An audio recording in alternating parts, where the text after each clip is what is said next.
Timpul ne unește, timpul ne desparte. Timpul stă în nimeni, timpul șade în toate.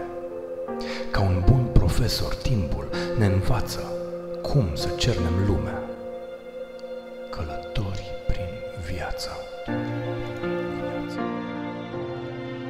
Timpul paște stele, naște și iubire, iar prin timp ni zborul vis de nemurire. La răscruci de vremuri, clipa se oprește. Noi alegem calea ce se cam grăbește. Dacă timpul nostru se măsoară în stele, inima se înalță aspirând la ele. Cum găsi vom viața ce ne definește?